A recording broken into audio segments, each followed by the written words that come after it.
ನಮಸ್ಕಾರ. ತಮ್ಮ ಹೆಸರು ಹೇಳಿ, ಎಲ್ಲಿಂದ ಕರೆ ಮಾಡ್ತಾ ಇದ್ರಿ? ಸುಧಾಕರ್ ಬೈಕಂಬಡಿಯಿಂದ.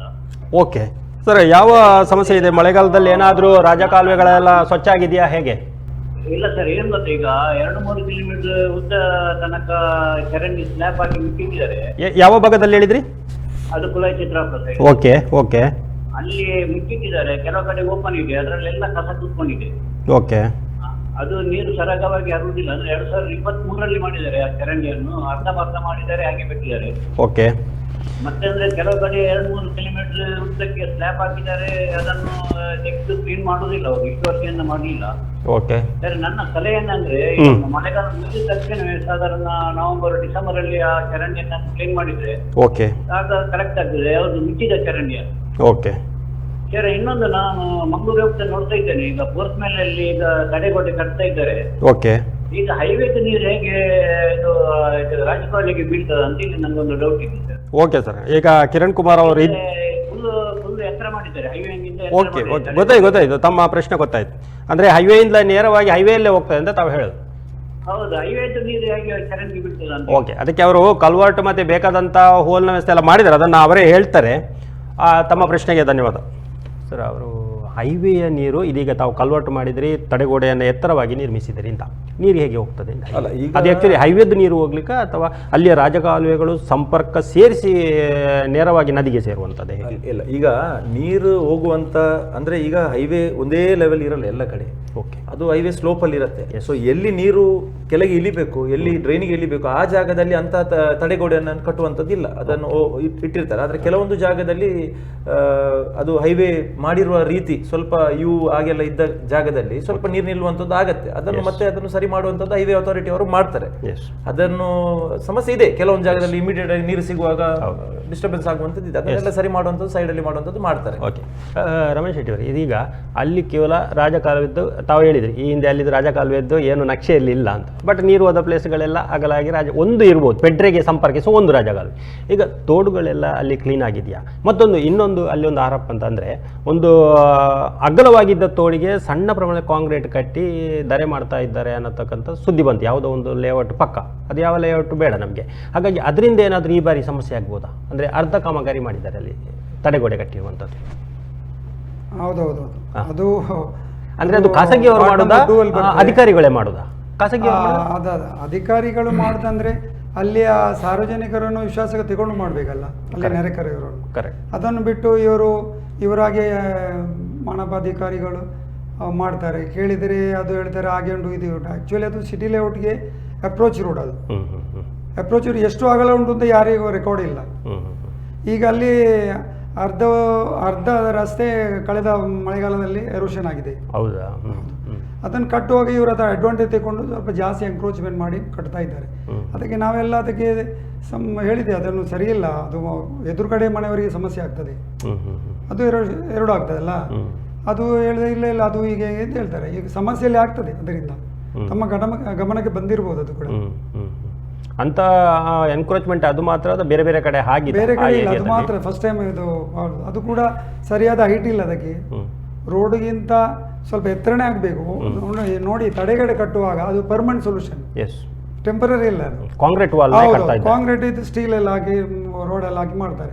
ಅದು ಮಾಡುವಾಗ ಅಲ್ಲೇ ಜನರು ಏನು ಅನುಭವಿಸಿದ್ದಾರೆ ನೋಡಿ ಮಳೆಗಾಲದಲ್ಲಿ, ಅವರನ್ನೆಲ್ಲ ಮಾತಾಡಿ ಅವರನ್ನು ವಿಶ್ವಾಸ ತಗೊಂಡು ಅಂಥ ಪ್ರಾಜೆಕ್ಟ್ ಮಾಡಬೇಕು.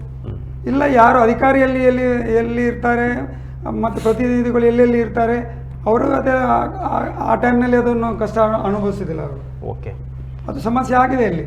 ಓಕೆ, ಅಂದರೆ ಅಧಿಕಾರಿಗಳು ಬಂದು ಭೇಟಿ ಮಾಡಿ ಅವರೇ ಇದು ಅನುಮೋದನೆ ಏನು ಮಾಡುವುದಿಲ್ಲ. ಅವರು ಹೇಳಿದ್ರು ಕೂಡ ನಾವೆಲ್ಲ ರೆಪ್ರೆಸೆಂಟೇಷನ್ ಮಾಡಿದೆ, ಅದು ಸರಿ ಇಲ್ಲ, ಈಗ ಮಾರ್ಗಕ್ಕೆ ತಾಗಿ ಕಟ್ಟಿ ಈಗ. ಓಕೆ. ಮತ್ತೆ ಮುಂದಿನ ದಿನಗಳಲ್ಲಿ ಅದನ್ನು ಸ್ವಲ್ಪ ರೇಸ್ ಮಾಡಿ ಎದುರುಗಡೆ ಇದು ಕೂಡ ಕರೆಕ್ಟ್ ಮಾಡಿ ಅನುದಾನ ಬಂದಾಗ ಎಲ್ಲ ಸರಿ ಮಾಡು ಅಂತ ಹೇಳಿದಾಗ ಇಲ್ಲ, ಅದು ಮುಂದುವರಿಸಿಕೊಂಡೇ ಹೋಗಿದ್ದಾರೆ ಅವರು. ಈಗ ಬರುವ ಮಳೆಗಾಲದಲ್ಲಿ ಸಮಸ್ಯೆ ಆಗ್ತದೆ ಇಲ್ಲಿ. ಎಸ್. ಇನ್ನೊಂದು ಕರೆ ಕಾಯ್ತಾ ಇದೆ. ಹಲೋ. ಹಲೋ, ನಮಸ್ಕಾರ. ತಮ್ಮ ಹೆಸರು ಹೇಳಿ ಮತ್ತೆ ಎಲ್ಲಿಂದ ಕರೆ ಮಾಡ್ತಾರೆ? ನಮ್ದು ನಿಶಾನ್, ಬಂಗ್ರಕೂಲೂರಿಂದ. ಎಲ್ಲಿಂದ ಹೇಳಿದ್ರಿ? ಬಂಗ್ರಕೂಲೂರು. ಎಸ್. ಹೇಳಿ. ಅದೇ, ಇದು 4th ಮೈಲ್ ಬ್ರಿಡ್ಜ್ ಉಂಟಲ್ಲ, ಅಲ್ಲಿಂದ ದಂಬೆಲ್ ಬಂಗ್ರಕೂಲೂರು ಸೇರುವ ಬ್ರಿಡ್ಜ್ ಉಂಟು. ಓಕೆ. ಅಲ್ಲಿ ಹಲವಾರು ವರ್ಷಗಳಿಂದ ಕೊಳಚೆ ನೀರು ಬಂದು ಸಾಧಾರಣ ಒಂದು 20 ಫೀಟಿನಷ್ಟು ಕೆಸರು ತುಂಬಿದೆ. ಓಕೆ. Yes, ಮುಂಚೆ yes. ಅದು 20 ಫೀಟ್ ಗುಂಡಿ ಇತ್ತು ಎಲ್ಲಿ ಬ್ರಿಡ್ಜ್ ಹತ್ತಿರ ಹ್ಮ್ ಆಚೆ. ಓಕೆ ಬ್ರಿಡ್ಜ್ 4th ಮೈಲಿಂದ ಬ್ರಿಡ್ಜ್ ತನಕ ಉಂಟಲ್ಲ 20 ಫೀಟ್ ಗುಂಡಿ ಇತ್ತು. ಸರಿ, ಅದರಲ್ಲೆಲ್ಲ ಹೂಳು ತುಂಬಿದೆ ಹೇಳುದು, ಹೂಳೆತ್ತಬೇಕು ಅಂತ. ಹೌದು, ಅದೇ ಅದು ಅಧಿಕಾರಿಗಳು ಬರ್ತಾರೆ, ನೋಡ್ತಾರೆ, ವರ್ಷ ಹೋಗ್ತಾರೆ. ಸರಿ, ಎಂತ ಇದು ಏನ್ ಸಹ ಆಕ್ಷನ್ ತಗೊಳ್ಳುದಿಲ್ಲ. ಮತ್ತೆ ಅದು ನೀರು ಎಲ್ಲಿಂದ ಬರ್ತದೆ ಅಂತ ಅದಕ್ಕೆ ಒಂದು ಡೈಲಿ ನೀರು ಬರ್ತದೆ ಅದ್ರದ್ದು ಆಚೆಯಿಂದ. ಈ ವಾಸನೆಯಿಂದ ನಿಲ್ಲಿಕ್ಕೆ ಆಗುದಿಲ್ಲ ನೀರಿಂದ.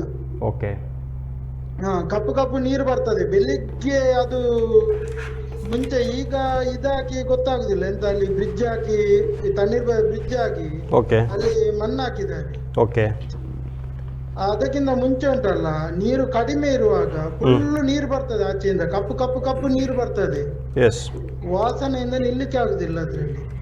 ಓಕೆ, ಧನ್ಯವಾದಗಳು ತಮ್ಮೆಲ್ಲ ಮಾಹಿತಿಗಾಗಿ. ಕಿರಣ್ ಅವರೇ, ಅವರಿಗೆ ಹೇಳಿದಾಗೆ ಹೂಳೆತ್ತಬೇಕು ಅಂತ ಈ ಹಿಂದೆ ನನಗೊಂದು ಹೇಳಿದ ನೆನಪು, ಸಾಧಾರಣ ಒಂದು 5 ಕೋಟಿ ಆದರೂ ಅದಕ್ಕೆ ಬೇಕು ದಂಬೆಲಿಂದ ಆ ಕಡೆ ಹೂಳೆತ್ತಲಿಕ್ಕೆ ಅಂತ.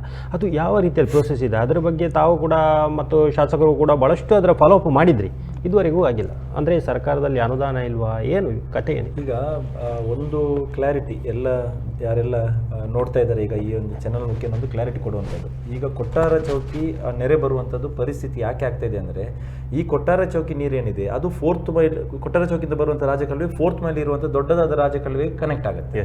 ಅಲ್ಲಿಂದ ಎಜೆ ಇಂಜಿನಿಯರಿಂಗ್ ಕಾಲೇಜಿನ ಮುಂದುಗಡೆಯಿಂದ ಹೋಗಿ ದಂಬೆಲ್ನಲ್ಲಿರುವಂತಹ ವೆಂಟೆಡ್ ಡ್ಯಾಮ್, ಮುಂಚೆ ಮಾಡಿರುವಂತಹ ವೆಂಟೆಡ್ ಡ್ಯಾಮ್ ಇದೆ, ಅಲ್ಲಿಗೆ ಹೋಗಿ ಅಲ್ಲಿಂದ ಅದು ನಮ್ಮ ಫಲ್ಗುಣಿ ನದಿಗೆ ಅರಬ್ಬಿ ಸಮುದ್ರಕ್ಕೆ ಸೇರುವಂಥದ್ದು. ಈಗ ನಿಶಾನ್ ಬಂಗ್ರಕುಳೂರಿಂದ ಏನು ಫೋನ್ ಮಾಡಿದ್ರು, ಇವರು ನನ್ನ ಹತ್ರ ಕೂಡ ತುಂಬಾ ಬಾರಿ ಮಾತಾಡಿದ್ದಾರೆ, ಆ ಕಡೆ ಮಾತಾಡಿದ್ದಾರೆ. ಅವ್ರದ್ದು 2 ಕನ್ಸರ್ನ್, ಒಂದು ಸುಮಾರು 10 ಫೀಟ್ 20 ಫೀಟ್ ಸ್ಲಜ್ ಅದರಲ್ಲಿ ತುಂಬಿದೆ ಅಂತ ಎಂಬುದನ್ನು ಸತ್ಯವಾದ ಮಾತು ಒಂದು. ಎರಡನೇದು ವೇಸ್ಟ್ ವಾಟರ್ ಅಲ್ಲಿ ಅದರಿಂದ ಬರ್ತಾ ಉಂಟು. ಈಗ ಮಳೆ ನೀರು ಹರಿದು ಹೋಗೋದ್ರಲ್ಲಿ ವೇಸ್ಟ್ ವಾಟರ್ ಹೇಗೆ ಬರುತ್ತೆ ಇಲ್ಲಿ, ಈಗ ಎರಡಕ್ಕೂ ಕ್ಲಾರಿಟಿ ಕೊಡುವಂಥದ್ದು ನಾನು ಮಾಡ್ತೇನೆ. ಪ್ರತಿ ವರ್ಷ ಏನು ಈಗ ಡಿಸಿಲ್ಟಿಂಗ್ ಕೆಲಸ ಏನ್ ಮಾಡ್ತಾ ಇದ್ದಾರೆ ಇವರು, ಡಿಸಿಲ್ಟಿಂಗ್ ಮಾಡುವಂತದ್ದು ಕೊಟ್ಟಾರ ಚೌಕಿಯಿಂದ ಹಿಡಿದ್ರೆ 4th ಮೈಲ್ ಬ್ರಿಡ್ಜ್ ವರೆಗೆ, ಬ್ರಿಡ್ಜ್ ಇಂದ ಎಜೆ ಇಂಜಿನಿಯರ್ ಆಗಿ ಸ್ವಲ್ಪ ಹಿಂದ್ಗಡೆ ಹೋಗಿ ಅಲ್ಲಿಗೆ ಸ್ಟಾಪ್ ಮಾಡ್ತಾರೆ. ಯಾಕಂದ್ರೆ ಅಲ್ಲಿಂದ ನಂತರ ಈಗ ಏನು ಅವರು 200 ಮೆಷಿನ್ ಯೂಸ್ ಮಾಡಿ ಇರ್ಬೋದು, ಮೇಲ್ಗಡೆ ನಿಂತು ಕ್ಲೀನ್ ಮಾಡುವಂತದ್ದು ಮಾಡ್ತಾರೆ, ಅವರಿಗೆ ಇಳಿದು ಮಾಡುವಂತದ್ದು ಆಗುದಿಲ್ಲ. ಸೊ ಏನು ಟೆಂಡರ್ ಈ ಪ್ರಾಸೆಸ್ ಮಾಡ್ತಾ ಇದ್ದಾರೆ ಇವರು ಕಾರ್ಪೊರೇಷನ್ ಇಂದ, ಅವರು ಟೋಟಲ್ ಈ ಪ್ಯಾಕೇಜ್ ಕೊಡುವಂತದ್ದೇ, ಟೋಟಲ್ ಟೆಂಡರ್ ಪ್ಯಾಕೇಜ್ ಅದೇ ಸುಮಾರು 32 ಪ್ಯಾಕೇಜ್ ಈ ಬಾರಿ ಕೊಟ್ಟಿದ್ದಾರೆ. ಇಲ್ಲಿ ಮಾಹಿತಿಯನ್ನು ನಾನು ತಗೊಂಡಿದ್ದೇನೆ. ಸುಮಾರು ಒಂದು 4-4.5 ಕೋಟಿದು ಪ್ಯಾಕೇಜ್ ಕೊಡ್ತಾರೆ ಅವರು. ಅಂದ್ರೆ ಎಲ್ಲ 60 ವಾರ್ಡ್ ಅದರಲ್ಲಿ ಕವರ್ ಆಗ್ಬೇಕು. ಅದರಲ್ಲಿ ಒಂದು ವಾರ್ಡ್ ನಮ್ಮ ಕೊಟ್ಟಾರ ಚೌಕಿ ವಾರ್ಡ್, ಅದು ಮಾಲೆಮಾರು, ಅದು 2-3-4 ವಾರ್ಡ್ಗೆ ಕನೆಕ್ಷನ್ ಆಗುತ್ತೆ. ಇದು ರಾಜಕಾಲುವೆಗೆ ಸಂಬಂಧಪಟ್ಟಾಗೆ ಸುಮಾರು ಒಂದು 4.5, ನನ್ಗೆ ಗೊತ್ತಿರೋ ಪ್ರಕಾರ 4.5 ಕೋಟಿದೇನ, ಹೌದು ಸುಮಾರು 4.5. ಟೆಂಡರ್ ಪ್ರೋಸೆಸ್ ಆಗಿದ್ಯಾ? ಅದೇ ಟೆಂಡರ್ 4 ಕ್ರೋಸ್ ವರೆಗೆ ನಾನು ಹೇಳಿದೆ, ಮಾರ್ಚ್ ಏಪ್ರಿಲ್ ಅಲ್ಲಿ ಆಗಿರುವಂತದ್ದು. 32 ಪ್ಯಾಕೇಜ್ ಅಲ್ಲಿ ಮಾಡಿದ್ದಾರೆ. 32 ಪ್ಯಾಕೇಜ್ ಅಂದ್ರೆ 32 ಜನ ಟೆಂಡರ್ ಹಾಕಿದ್ದಾರೆ. ಅದರಲ್ಲಿ ಒಬ್ಬನೇ 10 ಕೂಡ ಹಾಕಿರ್ಬೋದು. ಅಂದ್ರೆ ಆನ್ಲೈನ್, ಅದು ಯಾರು ಬಿಡ್ಡಿಂಗ್ ಅಲ್ಲಿ ಸರಿ ಅದು ಗೊತ್ತಿರುವಂತದ್ದು ಎಲ್ರಿಗೂ ಕೂಡ. ಒಬ್ಬನೇ 10 ಹಾಕಿರ್ಬೋದು, ಒಬ್ಬನಿಗೆ ಸಿಕ್ಕಿರ್ಬೋದು, ಕಿರಣ್ ಕುಮಾರ್ಗೆ 10 ಸಿಕ್ಕಿರ್ಬೋದು. ನಾನು ಅದನ್ನು ಸಬ್ ಕೊಡುವಂತದ್ದು ಮಾಡುದು. ಅವರಷ್ಟು ಕೆಪಾಸಿಟಿ ಇರಬೇಕು, ಅಷ್ಟು ಯಂತ್ರಗಳು ಬೇಕು. ಎಲ್ಲ ತೋರಿಸ್ತಾರೆ, ಕೆಪಾಸಿಟಿ ಎಲ್ಲ ತೋರಿಸ್ತಾರೆ. ಬಟ್ ಒಬ್ಬ ವ್ಯಕ್ತಿ, ಈಗ ನಾನೇ ಒಬ್ಬ ಕಾಂಟ್ರಾಕ್ಟರ್ ಆದೆ, ನಾನು 10 ಕಡೆ 10 ರಾಜಕಾಲುವೆ 10 ವಾರ್ಡಿದು ಟೆಂಡರ್ ತಗೊಂಡ್ರೆ ನನ್ನಲ್ಲಿ ಇರುವಂತ ಮೆಷಿನರೀಸ್ ನಾನು 10 ಕಡೆ ಒಮ್ಮೆಲೆ ಹಾಕ್ಲಿಕ್ಕೆ ಆಗತ್ತಾ? ಇವರೇನ್ ಮಾಡ್ತಾರೆ, ಈ ಕಾಂಟ್ರಾಕ್ಟರ್ ಏನಿದ್ದಾರೆ ಅವರು ಒಂದು ಕಡೆ ಹಾಕ್ತಾರೆ, ಇನ್ನೊಂದು ಕಡೆ ಕಾರ್ಪೊರೇಟರ್, ಮಾಜಿ ಕಾರ್ಪೊರೇಟರ್ ಯಾರು ಪ್ರೆಷರ್ ಹಾಕಿದ್ ಕೂಡಲೇ ಅಥವಾ DC ಕೇಳಿದ ಕೂಡಲೇ ಇಲ್ಲಿಂದ ತೆಗಿತಾರೆ, ಆ ಮೆಷಿನ್ ಅನ್ನು ಅಲ್ಲಿಗೆ ಇನ್ನೊಂದು ಕಡೆ, ಅಲ್ಲಿಂದ ಇನ್ನೊಂದು ಕಡೆ. ಹೀಗೆ ಸಿಸ್ಟಮ್ ಮಾಡಿದ್ರೆ ಖಂಡಿತವಾಗಿ ನಮ್ಗೆ ಸರಿಯಾದ ಟೈಮಿಗೆ ಮಳೆ ಬರುವ ಮುಂಚೆ ಯಾವುದೇ ಡಿಸಿಲ್ಟಿಂಗ್ ಕೆಲಸ ಆಗುದಿಲ್ಲ. ಒಂದು ಇನ್ನೊಂದು ಏನು ಈ ಟೆಂಡರ್ ಪ್ರಾಸೆಸ್ ಅಲ್ಲಿ ಇವರ ಟೆಂಡರ್ ಎಜೆ ಇಂಜಿನಿಯರ್ ಆಗಿ ಸ್ವಲ್ಪ ಮುಂದೆ ಹೋಗ್ತದೆ, ಮತ್ತೆ ಆಗಲ್ಲ ಅವರಿಗೆ ಮಾಡ್ಲಿಕ್ಕೆ. ಅಲ್ಲಿ ಡ್ರಜ್ಜಿಂಗ್ ಆಗುವಂತ ಕೆಲಸ ಆಗ್ಲೇಬೇಕು. ಅದು ಕಾರ್ಪೊರೇಷನ್ ಅಲ್ಲಿ ಇರುವಂತ ಫಂಡಿನಲ್ಲಿ ಖಂಡಿತವಾಗಿ ಸಾಧ್ಯವಿಲ್ಲ. ಡ್ರಜ್ಜಿಂಗ್ ಮಾಡುವಂತದ್ದು, ಡ್ರಜ್ಜಿಂಗ್ ಮೆಷಿನ್ ತಂದೆ ಡ್ರಜ್ಜಿಂಗ್ ಮಾಡುವಂತದ್ದು ಆಗ್ಬೇಕು. ಮತ್ತೊಂದು ಒಂದು ಪ್ಯಾಕೇಜ್ ಗಿಂತ ಜಾಸ್ತಿ ಹೋದ್ರೆ ಸಂಪುಟ ಅನುಮೋದನೆ ಏನಾದ್ರು ಬೇಕಾಗ್ತದೆ, ಆ ರೀತಿಯ ನೋಡಿ, ನಮ್ದು ಬಜೆಟ್ ಇಷ್ಟ ಅಂತ ಇಟ್ಟಿರ್ತೀವಿ. ಇಷ್ಟು ಅಮೌಂಟ್ ಪ್ರತಿ ವರ್ಷ ನಾವು ಏನು ಆನ್ಯುವಲ್ ಬಜೆಟ್ ಏನ್ ಮಾಡ್ತಾರೆ ಅದ್ರಲ್ಲಿ ಇಷ್ಟು ಅಮೌಂಟ್ ಇದಕ್ಕೆ ಅಂತ ಹೇಳಿ ಇಟ್ಟಿರ್ತಾರೆ. ಅದಕ್ಕಿಂತ ಮೀರಿದ್ರೆ ಅವ್ರ ಹತ್ರ ಬಜೆಟ್ ಇಲ್ಲದಿದ್ರೆ ಎಲ್ಲಿಂದ ಮಾಡ್ತಾರೆ ಅವರು? ಸೊ ಇದು ಈ ಸಮಸ್ಯೆ ಇವತ್ತು ನಿನ್ನೆದಲ್ಲ, ಸುಮಾರು 10-15 ವರ್ಷದಿಂದ ಡಿಸಿಲ್ಟಿಂಗ್ ಆಗ್ಬೇಕು, ಎಲ್ಲ ಕ್ಲಿಯರ್ ಆಗ್ಬೇಕು, ಸ್ಲಜ್ ಅನ್ನೆಲ್ಲ ತೆಗಿಬೇಕು. ಇಲ್ಲಿ ನಾನು ಕಾರ್ಪೊರೇಟರ್ ಆಗಿ ಈಗ ಒಂದು ಸುಮಾರು 5-6-7 ವರ್ಷ ಆಗ್ತಾ ಬಂತು. ನಾನು ಕೂಡ ಪ್ರತಿ ಕೌನ್ಸಿಲ್ ಅಲ್ಲಿ ಇದನ್ನು ಮಾತಾಡ್ತೇನೆ, ಶಾಸಕರು ಇದನ್ನು ಮಾತಾಡಿದ್ದಾರೆ, ಸಂಸದರು ಇದನ್ನು ಮಾತಾಡಿದ್ದಾರೆ. ಬಟ್ ಯಾಕೆ ಈ DC ಅವರು ಬರ್ತಾರೆ, DC ಅವರು ಇಷ್ಟೊಂದು ಮಳೆ ಹಾನಿ ಫಂಡ್ಸ್ ಬರುತ್ತೆ ಅವರಿಗೆ, ಯಾಕೆ ಇದನ್ನೊಂದು ಪ್ರಯಾರಿಟಿ ಬೇಸಿಸ್ ಅಲ್ಲಿ ಮಾಡುದಿಲ್ಲ? ಡ್ರಜ್ಜಿಂಗ್ ಮಾಡುವಂತದ್ದನ್ನು ಕೆಲಸ ಫಸ್ಟ್ ಮಾಡಿದ್ರೆ ಅದು ಖಂಡಿತವಾಗಿ ಸ್ವಲ್ಪ ಮಟ್ಟದಲ್ಲಿ ನೀರು ಹೋಗುವಂತದ್ದು ಖಂಡಿತವಾಗಿ ಆಗ್ತದೆ. ಇನ್ನೊಂದು ಆ ವೇಸ್ಟ್ ವಾಟರ್ ಬರುವಂತದ್ದು, ಈಗ ಕೊಟ್ಟಾರ ಚೌಕಿಯಲ್ಲಿ ಒಂದು ವೆಟ್ ವೆಲ್ ಇದೆ, ಕೊಟ್ಟಾರ ಚೌಕಿ ಜಂಕ್ಷನ್ ಅಲ್ಲಿ ಪ್ರೇಮಾಲಯೊಟ್ಟಿಗೆ ಹೋಗುವ ಮಾಲಾಡಿಯಲ್ಲಿ ಒಂದು ವೆಟ್ ವೆಲ್, ಮುಲ್ಲಕಾಡಿಂದ ಬರುವಂತದ್ದು. ಈ ಎಲ್ಲಾ ನೀರುಗಳನ್ನು ಇವರಿಗೆ ಕರೆಂಟ್ ಹೋದ ಕೂಡಲೇ ಈ ವೆಟ್ ವೆಲ್ ನವರು ಆ ಕ್ಯಾಪ್ ಓಪನ್ ಮಾಡಿ ಬಿಡ್ತಾರೆ ರಾತ್ರಿ ಹೊತ್ತಿಗೆ. ಜನರೇಟರ್ ಇದ್ರೂ ಕೂಡ ಅವ್ರು ವರ್ಕ್ ಮಾಡಲ್ಲ, ಯಾಕಂದ್ರೆ ಅದರಲ್ಲಿ ಅದು ನೋಡಿ, ಈ ಅಧಿಕಾರಿಗಳಿಗೆ ನಾನು ಅದೇ ಹೇಳಿರುವಂತ, ಇವರು ಟೆಕ್ನಿಕಲಿ ಎಲ್ಲ ಕಲ್ತು ಕ್ವಾಲಿಫೈ ಆಗಿ ಬಂದವರು, ಇವರ ಡ್ಯೂಟಿ ಏನು? ಆ ನೀರು ಬಂದಿರುವಂತದ್ದು ಸಾಮಾನ್ಯ ಜನರಿಗೆ ಗೊತ್ತಾಗುತ್ತೆ, ವೇಸ್ಟ್ ವಾಟರ್ ಬಂದಿದೆ, ನಮ್ಗೆ ಗೊತ್ತಾ, ನಿಮ್ಗೆ ಗೊತ್ತಾ, ಟಿವಿಯಲ್ಲಿ ಬರ್ತದೆ, ನಾವು ಎಲ್ಲ ಪ್ರೂಫ್ ಆಗಿ ತೋರಿಸ್ತಾ ಇದ್ದೇವೆ, ಇವರಿಗೆ ಕಾಣಲ್ವಾ? ಎಲ್ಲಿಂದ ಈ ರಾಯಕಟ್ಟೆ ಪ್ರದೇಶಗಳಲ್ಲೆಲ್ಲ ಕಳೆದ ಒಂದು ವಾರದಿಂದ ಈ ಸಮಸ್ಯೆಗಳು ಇದಕ್ಕೆ ರಾಯಕಟ್ಟೆ ಏರಿಯಾ ಏನಾಗಿದೆ ಅಂದ್ರೆ ಖಂಡಿತವಾಗಿ ಇದು ಪೊಲ್ಯೂಷನ್ ಆಗಿರುವಂತದ್ದು. ಈ ನೀರು ಕೆಮಿಕಲ್ ವಾಟರ್ಸ್ ಇರ್ಬೋದು. ಈಗ ನಾವು ಇದರಲ್ಲಿ ಫಲ್ಗುಣಿ ನದಿಯಲ್ಲಿ ಮೀನು ಸಾಯುವಂತದ್ದು, ನೀರು ಕಪ್ಪಾಗಿರುವಂತದ್ದು ಎಲ್ಲ ನೋಡಿದ್ದೇವೆ. ಇದೆಲ್ಲ ಯಾಕೆಂದ್ರೆ ಅಲ್ಲಿ ಬ್ರಿಡ್ಜ್ ಆಗುವಾಗ ನೀರು ನಿಲ್ಲಿಸಿದ್ದಾರೆ, ನೀರು ಹೋಗ್ತಾ ಇಲ್ಲ, ಹಾಗೆ ನಮ್ಗೆ ಕಾಣ್ತಾ ಉಂಟು. ಆಕ್ಸಿಜನ್ ಕಡಿಮೆ ಆದ ಕೂಡಲೇ ಗೊತ್ತಾಗ್ತಿರ್ಲಿಲ್ಲ. ಈಗ ಆ ಕೆಮಿಕಲ್ ಇಂಡಸ್ಟ್ರೀಸ್ ಇದು ಕೆಮಿಕಲ್ ಬರುವಂತದ್ದು ಇರ್ಬೋದು, ಇಂತಹ ಡ್ರೈನೇಜ್ ಇದು ನೀರು ರಾತ್ರಿ ಹೊತ್ತಿಗೆ ಬಿಡುವಂತದ್ದು ಇರ್ಬೋದು, ಅಥವಾ ಕರೆಂಟ್ ಹೋದಾಗ ಜನರೇಟರ್ ಆನ್ ಮಾಡದೆ ಇವರ ಏನೆಲ್ಲ ಅಡ್ಜಸ್ಟ್ಮೆಂಟ್ ಎಲ್ಲ ಇದ್ದದ್ದೇ. ನಾವು ಆಸ್ ಅ ಪ್ರತಿನಿಧಿ ನಾನಿರ್ಬೋದು ಅಥವಾ MLAs ನವರು ಇರ್ಬೋದು, ಪ್ರತಿಯೊಂದು ವೆಟ್ವೆಲ್ಗೆ ಹೋಗಿ ಕೂತ್ಕೊಳ್ಳಕ್ಕೆ ಗೊತ್ತಾಗತ್ತಾ? ಈ ಅಧಿಕಾರಿಗಳಿಗೆ ನಾವು ಇದನ್ನು ಮಾಹಿತಿ ಕೊಟ್ಟಾಗ ವಿತ್ ಪ್ರೂಫ್ ಫೋಟೋ ಎಲ್ಲ ಕೊಟ್ಟರು ಕೂಡ ಏನ್ ಆಕ್ಷನ್ ತಗೊಳ್ತಾರೆ ಇವರು? ಇವರ ಡ್ಯೂಟಿ ಏನಲ್ಲಿ ಇರುವಂತದ್ದು, ಸಂಬಳ ಯಾಕೆ ತಗೊಳ್ತಾ ಇದ್ದಾರೆ? ಸರಿ, ಇನ್ನೊಂದು ಕರೆ ಆಯ್ತಾ ಇದೆ. ಹಲೋ ಹಲೋ ಹಲೋ ನಮಸ್ಕಾರ. ನಮಸ್ತೆ, ತಮ್ಮ ಹೆಸರು ಮತ್ತೆ ಎಲ್ಲಿಂದ ಕರೆ ಮಾಡ್ತಾ ಇದ್ರಿ? ನಾನು ಉಮೇಶ್ ಶೆಟ್ಟಿ ಅಂತ ಸುರತ್ಕಲ್ ಆಪತ್ ಬಂದ್ ಸಂಘದ ಮಾತನಾಡ್ತಿದ್ದೇನೆ. ಹೇಳಿ ಉಮೇಶ್ ಅವರೇ. ಸರ್, ರಮೇಶ್ ಅಣ್ಣನಿಗೆ ಮತ್ತೆ ಕಿರಣ್ ಅಣ್ಣನಿಗೆ ಇಬ್ಬರಿಗೂ ನಮಸ್ಕಾರಗಳು. ಸ್ವಲ್ಪ ಲೇಟ್ ಆಯ್ತು, ನಂಗೆ ಸುರತ್ಕಲ್ ವಿಷಯ ಬಂದಿದೆಲ್ಲ ಗೊತ್ತಿಲ್ಲ. ಬಂದಿದೆ, ಸುರತ್ಕಲ್ ಸುಭಾಷಿತ ನಗರ ಸೇರಿದಂತೆ ಕೆಲವೆಡೆ ಏನೋ ಆಗ್ತಾ ಇದೆಯಲ್ಲ ನೆರೆ, ಹೌದು, ಆ ವಿಚಾರವಾಗಿ ರಮೇಶ್ ಅಣ್ಣ ಹೇಳ್ತಾ ಇದ್ದಾರೆ. ಹೌದು, ಹೋಸಲ ಏನಾಗಿದೆ ಗೊತ್ತುಂಟ ಸರ್, ನಮ್ಮ ಸುರತ್ಕಲ್ ಮಾರ್ಕೆಟ್ ನ ನೀರು ಕಾಂತೇರಿ ದೇವಸ್ಥಾನದೊಳಗೆ ಬಂದು ಅಲ್ಲಿ ಎಲ್ಲ ಏರಿಯಾಗಳೆಲ್ಲ ಮುಳುಗಿದೆ. ಇಂತ ಅಲ್ಲಿ ಕೊಳಕು ಎಷ್ಟು ನೀರು ಬಂದಿದೆ ಅಂದ್ರೆ ಬೇಡದ ವಸ್ತುಗಳು, ಸತ್ತ ಪ್ರಾಣಿಗಳೆಲ್ಲ ಕೆಲವರ ಮನೆಗಳಿಗೆ ಹೋಗಿದೆ. ಈಗ ಅದಕ್ಕೆ ನಾವೊಂದು 4 ತಿಂಗಳ ಮುಂಚೆ ಎಲ್ಲ ಸರ್ವೆ ಎಲ್ಲ ಮಾಡಿದ್ದಾರೆ ಮಹಾನಗರ ಪಾಲಿಕೆ ಅಧಿಕಾರಿಗಳು ಬಂದು. ಅದನ್ನು ಇನ್ನೂ ಕಾರ್ಯರೂಪಕ್ಕೆ ಬರಲಿಲ್ಲ. ಅದಕ್ಕೆ ನಿಮ್ಮಲ್ಲಿ ವಿನಂತಿ ಮಾಡಿದೆ, ನಮ್ಮ ಆತ್ಮೀಯರು ಕಿರಣ್ ಇದ್ದರು ಮತ್ತೆ ರಮೇಶ್ ಅನ್ನ ಹಿರಿಯರಿದ್ದಾರೆ, ದಯವಿಟ್ಟು ಈ ಸುರತ್ಕಲ್ ಅಲ್ಲಿ ಆಗುವ ದೊಡ್ಡ ದುರಂತಗಳು ಅದೇ. ಯಾಕಂದ್ರೆ ಫಸ್ಟ್ ಫೋನ್ ಬರುದು ನಮ್ಮ ಸಂಘಕ್ಕೆ ಆಪತ್ ಬಾಂಧವ, ನಾವೇ ಹೆಚ್ಚಾಗಿ ಓಟಾಡ್ಕೊಂಡು ಇರ್ತೇವೆ. ಅದಕ್ಕೆ ಈ ಸುರತ್ಕಲ್ ಈಗ ನಾವು ಅದೆಲ್ಲ ಸರ್ವೆ ಮಾಡಿ ಹೋಗಿದ್ದಾರೆ ಕಿರಣ್ ಅನ್ನ, ಅದನ್ನ ಬಗ್ಗೆ ಸ್ವಲ್ಪ ಗಮನ ಕೊಡಿ. ಉಮೇಶ್ ಅವರು, ಈಗ ಚುನಾಯಿತ ಆಡಳಿತ ಇಲ್ಲದೇ ಇರುವುದರಿಂದ ಅವರು ಕೇವಲ ಮನವಿ ಜಿಲ್ಲಾಧಿಕಾರಿಗೆ ಮಾಡಬಹುದಷ್ಟೇ, ಅವರು ಮಾಜಿ ಸ್ಥಾಯಿ ಸಮಿತಿ ಅಧ್ಯಕ್ಷರಾಗಿ ಸದಸ್ಯರಾಗಿ ಮಾಡಬಹುದಷ್ಟೇ, ಮತ್ತೆ ಕಾರ್ಯಕ್ರಮ ಎಲ್ಲ ಜಿಲ್ಲಾಧಿಕಾರಿಗಳೇ ಮಾಡಬೇಕಷ್ಟೇ. ಆದರೂ ತಮ್ಮ ಈ ಒಂದು ಉತ್ತಮ ಸಲಹೆ, ಅದನ್ನು ಅವರು ಪರಿಗಣಿಸ್ತಾರೆ ಅಂತ ನಾನು ಭಾವಿಸ್ತೇನೆ. ಇನ್ನೊಂದು ವಿಷಯ ಏನಂದ್ರೆ, ನಾವು ಈ ಮಳೆಗಾಲದ ಬರುವ ಮುಂಚೆ ಒಂದು ಟೀಮ್ ಮಾಡೋದು ಒಳ್ಳೇದು. ಅದಕ್ಕಾಗಿ ಒಂದು ಟೀಮ್, ಆ ಟೀಮಿನ ಪ್ರಮುಖರಿಗೆ ಒಂದು ಫೋನ್ ನಂಬರ್ ತಕೊಂಡು ಎಲ್ಲೆಲ್ಲಿ ನೀರು ತುಂಬಿ ಅನಾಹುತ ಸಂಸ್ಥೆ ಅವರಿಗೊಂದು ಫೋನ್ ಮಾಡುವ ರೀತಿಯಲ್ಲಿ ಏನಾದ್ರು ಟೀಮ್ ಮಾಡಿದ್ರೆ ತುಂಬಾ ಒಳ್ಳೇದಂತ ನಂಗೆ ಕಾಣ್ತದೆ. ಯಾಕೆ ಆಕ್ಚುಲಿ ನಮ್ಮ ಆಪತ್ ಬಾಂಧವಲ್ಲಿ ಸಣ್ಣ ಮಟ್ಟದಲ್ಲಿ ಉಂಟು, ನೀರು ಮುಳುಗುವಾಗ ಅವರನ್ನು ಒಂದು ಏನಾದ್ರು ಬಚಾವ್ ಮಾಡುವಂತ ಸಣ್ಣ ಮಟ್ಟದಲ್ಲಿ ಉಂಟು. ಇನ್ನೊಂದು ದೊಡ್ಡ ಇದರಲ್ಲಿ ಮಾಡ್ಬೋದು, ಕಿರಣ್ ಮನಸ್ಸು ಮಾಡಿದ್ರೆ ಆಗ್ತದೆ. ಕಿರಣ್ ದೊಡ್ಡ ವಿಷಯ ಅಲ್ಲ ಅದು. ನಿಮ್ಮ ಸಲಹೆ ಉತ್ತಮ ಸಲಹೆ, ಖಂಡಿತ. ಓಕೆ, ಧನ್ಯವಾದಗಳು. ಕಿರಣ್ ಅವರು, ಈಗ ಅವರು ಹೇಳಿದ ಹಾಗೆ ಈ ಒಂದು ಎಲ್ಲ ವಾರ್ಡ್ಗಳು, ಈಗ ನಾವು ಕೊಟ್ಟಾರ ಚೌಕಿ ಬಿಟ್ಟು ತಾವು ಒಂದು ಪಾಲಿಕೆ ಸದಸ್ಯರಾಗಿದ್ದವರು ಸ್ಥಾಯಿ ಸಮಿತಿಯಾಗಿದ್ದು, ಹಾಗಾಗಿ ಈ 60 ವಾರ್ಡ್ಗಳಲ್ಲಿ ಈಗ ನಮ್ಮ ಕೊಟ್ಟಾರ ಚೌಕಿ ಹಾಗೆ ಬೇರೆ ಪಂಪೆಯಲ್ಲಿ ಇರ್ಬೋದು, ನಮ್ಮ ಸುರತ್ಕಲ್ ಇರ್ಬೋದು, ಪಾಡಿಯಲ್ಲಿ ಇರ್ಬೋದು, ಜಿಲ್ಲಾಧಿಕಾರಿ ಕಚೇರಿ ಮುಂಭಾಗವೇ ಬಜಾಲ್ನ ಏನು ಕ್ರಾಸಿಂಗ್ ಅಂಡರ್ ಪಾಸ್ಗಳು ಇರ್ಬೋದು. ಈ ಬಾರಿ ಹೊಸತಾಗಿದೆ ಒಂದು ನಮ್ಮದು ಮಂಗಳದೇವ ಮಾರ್ಗನ್ಸ್ ಗೇಟ್. ಹಾಗಾಗಿ ಇವುಗಳೆಲ್ಲ ಈ ಬಾರಿ ಯಾವ ರೀತಿಯ ಸಿಚುವೇಶನ್ ಇರೋದು. ನಾನು ಯಾಕೆ ಈ ಪ್ರಶ್ನೆ ಹೇಳಿದ್ರೆ, ತಾವು ಹೇಳಿದ್ರಿ ಏಪ್ರಿಲ್ನಲ್ಲಿ ಟೆಂಡರ್ ಮಾಡಿದ್ರು ಅಂತ, 1 ತಿಂಗಳಲ್ಲಿ ಜಿಲ್ಲಾಡಳಿತ 30, ತಾವು ಹೇಳಿದಾಗೆ ಅವರ ಹತ್ರ ಏನಾದರೂ ಯಂತ್ರೋಪಕರಣ ಇಲ್ಲದೇ ಹೋದರೆ ಜಿಲ್ಲಾಡಳಿತ ಯಾಕೆ ಮಾಜಿ ಸದಸ್ಯರುಗಳ, ಮಾಜಿ ಮೇಯರ್ಗಳ ಒಂದು ಸಲಹೆಯನ್ನು ಕೇಳಲಿಲ್ಲ? ಒಂದು, ನೀವು ಈಗ ಮಾತನ್ನು ಹೇಳಿದ್ದಕ್ಕೆ ನಾನು ನಿಮ್ಮ ಮುಂದೆ ಇಡುವಂಥದ್ದು, ನಿಮ್ಮದೊಂದು ಸಭೆ ಕರಿಬಹುದು, ನಿಮಗೆಲ್ಲ ಸಮಸ್ಯೆಗಳು. ಈ ಬಾರಿ ಏನು ಟೆಂಡರ್ ಪ್ರಾಸೆಸ್ ಮಾಡಲಿ, ಅದು ಎಲ್ಲ ಅಧಿಕಾರಿಗಳಿಗೆ ಬಿಟ್ಟಿರುವಂಥದ್ದು. ಬಟ್ ನಾವು ಶಾಸಕರುಗಳು ಮೀಟಿಂಗ್ ಮಾಡಿ ಅವರ ಮುಖೇನ ರಿಕ್ವೆಸ್ಟ್ ಅನ್ನು ಕೊಟ್ಟು ಆದಷ್ಟು ಬೇಗ ಮಾಡಿ ಮಾರ್ಚಲ್ಲಿ ನಿಮ್ಮ ಟೆಂಡರ್ ಪ್ರಾಸೆಸ್ ಮುಗಿಸಿ ಏಪ್ರಿಲ್ ಸ್ಟಾರ್ಟಿಂಗಿಗೆ ಇದು ಡಿಸಿಲ್ಟಿಂಗ್ ಶುರು ಮಾಡಿ ಏಪ್ರಿಲ್ ಎಂಡಿಗೆ ಫಿನಿಶ್ ಆಗಬೇಕಂತ ನಾವು ಎಷ್ಟೋ ರಿಕ್ವೆಸ್ಟ್ ಮಾಡಿದ್ವಿ. ನನ್ನ ಪ್ರಕಾರ ಯಾವುದೇ ವಾರ್ಡ್ ಇದ್ದು ಅರ್ಧಕ್ಕಿಂತ ಹೆಚ್ಚು ಡಿಸಿಲ್ಟಿಂಗ್ ಕೆಲಸ ಆಗಿಲ್ಲ. ಒಂದು ಇನ್ನೊಂದು ಇದು ಮುಖ್ಯವಾದ ವಿಚಾರ, ನಾನು ಈ ಪಬ್ಲಿಕ್ ಎಲ್ಲರೂ ಗೊತ್ತಾಗಬೇಕು, ಪಬ್ಲಿಕ್ ಅವರಿಗೆ. ನಾವು ಕಾರ್ಪೊರೇಷನ್ ಇರುವಾಗ ಪ್ರತಿ ಸಲ ನಮಗೆ ಎವ್ರಿ ಮಂತ್ ನಮಗೆ ಒಂದು ಕೌನ್ಸಿಲ್ ಅಂತ ಆಗುತ್ತೆ. ಇಂಥ ಸಮಸ್ಯೆ ಆದಾಗ ನಾವು ಕೌನ್ಸಿಲ್ ಅಲ್ಲಿ ವಾಯ್ಸ್ ರೈಸ್ ಮಾಡಿ ಯಾರ್ಯಾರು ಅಧಿಕಾರಿ ಇದ್ರು ಅವರನ್ನು ಕೂಡ ಎದ್ದು ನಿಲ್ಲಿಸಿ ಅವರ ಹತ್ರ ಪ್ರಶ್ನೆ ಕೇಳ್ಬೋದು. ಆಗ ಅವರಿಗೆ ಮುಜುಗರ ಆಗುತ್ತೆ, ಕೆಲಸ ಮಾಡುವಂಥದ್ದನ್ನ ಆಗ್ಲೇಬೇಕು. ಈಗ ಈ ಬಾರಿ ಅಂತದವರಿಗೆ ಸಮಸ್ಯೆನೇ ಇಲ್ಲ, ಯಾರವರಿಗೆ ಪ್ರಶ್ನೆ ಹಾಕುವವರೇ ಇಲ್ಲ. ಹಾಕಿದ್ರೆ ಡಿ ಸಿ ಅವ್ರು ಹಾಕಬೇಕು. ಡಿ ಸಿ ಅವರು ಎಷ್ಟು ಪ್ರಶ್ನೆ ಎಷ್ಟು ಜನರಿಗೆ ಹಾಕ್ತಾರೆ? ಎಲ್ಲ 60 ವಾರ್ಡ್ಗೆ ಡಿ ಸಿಗೆ ಕಾನ್ಸಂಟ್ರೇಟ್ ಮಾಡಿ ಅದೇ ವಿಚಾರದ ಹೇಳಿದ್ದು.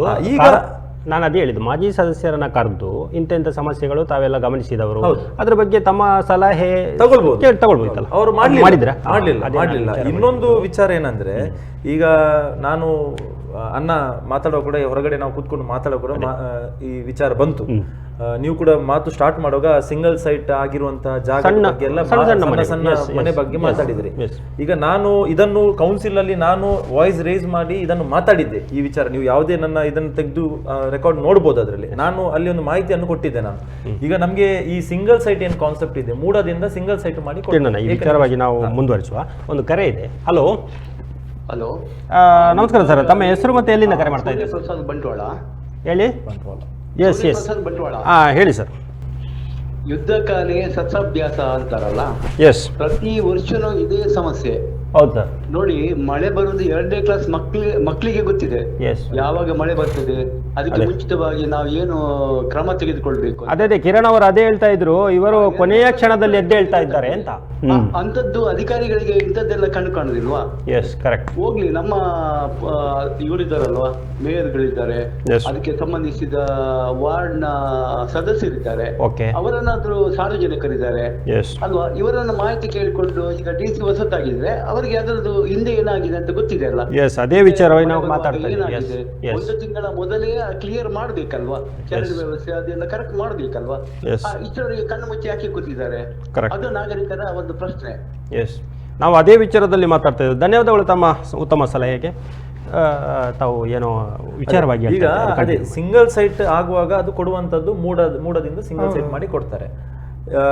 ನಾನು ಕೇಳುವಂಥದ್ದು, ಯಾರಿಗೆ ಅಧಿಕಾರಿ ಯಾರು DC ಅವರು ಇರ್ಬೋದು, ಕಮಿಷನರ್ ಅವರು ಇರ್ಬೋದು, ಈಗ ಸಿಂಗಲ್ ಸೈಟ್ ಕೊಟ್ಟ ನಂತರ ಅದರಲ್ಲಿ ಮನೆ ಮಾಡಬೇಕು ಅಷ್ಟೇ. ನೀವು ಸಿಂಗಲ್ ಸೈಟ್ ಕೊಡುವ ಮುಂಚೆ ಅಲ್ಲಿ ಸ್ಥಳ ಪರಿಶೀಲನೆ ಮಾಡುವಾಗ ಎಷ್ಟು ಫಿಲ್ಲಿಂಗ್ ಮಾಡ್ಲಿಕ್ಕೆ ಉಂಟು ಅದನ್ನು ಕರೆಕ್ಟ್ ಆಗಿ ನೀವು ಸಿಂಗಲ್ ಸೈಟ್ ನ ಮುಂಚೆ ತೋರಿಸಬೇಕು. ಇಷ್ಟೇ ಫಿಲ್ಲಿಂಗ್ ನೀವು ಮಾಡಬೇಕು. ಇದು ನ್ಯಾಚುರಲ್ ಆಗಿ ನೀರು ಫ್ಲೋ ಆಗುವಂತ ಜಾಗ ಇದ್ರೆ, ಮಳೆ ನೀರು ಹೋಗುವಂತ ಜಾಗ ಇದ್ರೆ ಅದನ್ನು ನೀರು ಫ್ಲೋಗೆನೆ ಬಿಡಬೇಕು. ಬಿಟ್ಟಲ್ಲಿ ಮಾತ್ರ ಎಲ್ಲ ಕಂಪ್ಲೀಟ್ ಆದ ನಂತರ, ಫಿಲ್ಲಿಂಗ್ ಆದ ನಂತರ ಮಾತ್ರ ನೀವು ಸಿಂಗಲ್ ಸೈಟ್ ಕೊಡುವಂತದ್ದು ಮಾಡ್ಬೇಕಂತ ಹೇಳಿ ನಾನು ಕೌನ್ಸಿಲ್ ಅಲ್ಲಿ ಕೂಡ ಇದನ್ನು ಮಾತಾಡಿದ್ದೆ. ಬಟ್ ಈಗ ನೋಡಿದ್ರು ಕೂಡ ನೀವು ಸಿಂಗಲ್ ಸೈಟ್ ಆದ ನಂತರ ಇದ್ದ ನೀರು ಹೋಗುವ ಜಾಗವನ್ನು ಫಿಲ್ ಮಾಡ್ತಾರೆ. ಎಲ್ಲ ಫಿಲ್ ಮಾಡಿ ಪಾಪ ನೀವು ಹೇಳಿದಾಗೆ ಸಣ್ಣ ಸಣ್ಣ ಮನೆ ಕಟ್ಟಿದವರು ಅವರು ನೀರಿನಲ್ಲಿ ಇರ್ತಾರೆ ಪಾಪ. ಆ ಕಡೆ ಈ ಕಡೆ ಅವರು ಫಿಲ್ ಮಾಡಿ ದೊಡ್ಡ ದೊಡ್ಡ ಲೇಔಟ್ಸ್ ಮಾಡೋರು ಈಗ ಅನ್ನ ಮಾತಾಡುವಾಗ ಹೇಳಿದ್ರು, ಅಲ್ಲಿ ಒಂದು ಅನಧಿಕೃತ ಲೇಔಟ್ ಬರ್ತಾ ಉಂಟು, ಅರ್ಧ ಕೆಲಸ ಮಾಡಿದ ನೀರು. ನಮ್ಮಲ್ಲಿ ಕೂಡ ಬಂಗ್ರಕುಲೂರಲ್ಲಿ ನಮ್ಮ ತ್ರಿಷಾ ಕಾಲೇಜ್ ಶಾಲೆಯ ಮುಂದುಗಡೆ ಕೂಡ ಈಗ ಒಂದು ಸಮಸ್ಯೆ ಎದ್ದಿದೆ. ನೀರು ಈ ಕಡೆಯಿಂದ ಆ ಕಡೆ ರಾಜಕಾಲುವೆ ಹೋಗುವಂತದ್ದನ್ನು ಅಲ್ಲಿ ಒಂದು ಲೇಔಟ್ ಬಂದವರು ನೀರು ಹೋಗ್ಲಿಕ್ಕೆ ವ್ಯವಸ್ಥೆನೇ ಮಾಡಿಲ್ಲ. ಟೌನ್ ಪ್ಲಾನಿಂಗ್ ಅವರೆಲ್ಲ ವಿಸಿಟ್ ಮಾಡಿದ್ದಾರೆ, ಬಟ್ ಗೊತ್ತಿಲ್ಲ. ಈಗ ನಾನು ನೋಡ್ಬೇಕು ಎಷ್ಟು ಸರಿ ಮಾಡಿದ್ದಾರೆ ಇಲ್ಲ ಅಂತೇಳಿ ನಾನು ನೋಡ್ಬೇಕು.